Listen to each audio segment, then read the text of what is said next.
Jonesy, in the full edition of the podcast, I reckon we said that you had 7 winning chances of the Golden Eagle. I think I had 8. So yeah, so can we outline a top 7 or 8 just so? Oh mate, it's a cracking race and tough race to find the winner in this year. I've landed on Pericles for my on top selection. Draws super well. He'll be in the first third. From there, Benny Mellum on. Look, he couldn't make the Epsom because he was scratched, right? He was my Epsom bet the entire spring. And we know that the Epsom and the Toorak are, from what we've seen so far, small sample size, but they're the best lead-up races for the Golden Eagle. And I think he would have won that. So if I'm using that logic, at the double figures with the good people at Ned's, I've got to put him on top. 6 weeks off, goes into the Silver Eagle, 1,300 metres, that's not his jam as the toppy, and still runs third from a wide gate. Yeah, he's ready to go in this race. Oh, the Western Wonder filly, Millie. I would love to see her win the race, but she was so flat in that Toorak that, the stable said that she's bounced back, but geez, it's going to take an almighty effort for her to win this race. Full respect to her. She can definitely win.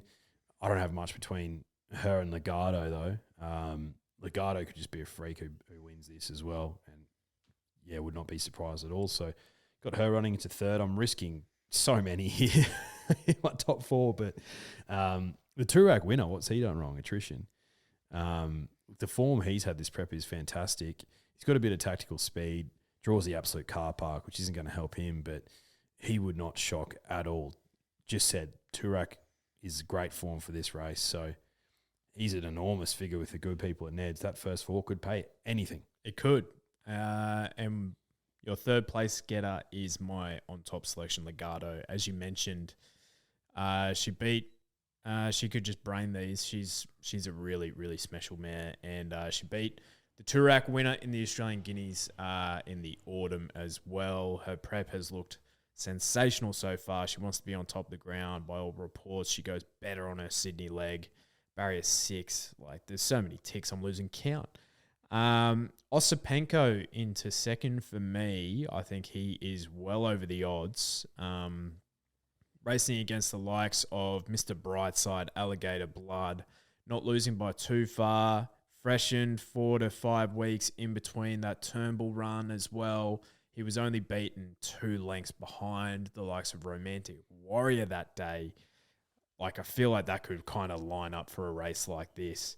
Kovalica, one of yours who you had to miss out on, and I can completely understand why.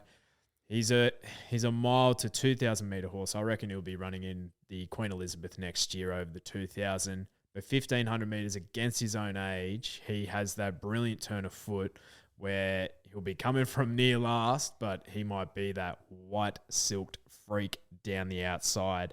And then the Japanese horse, Obamburumai, drawn 2.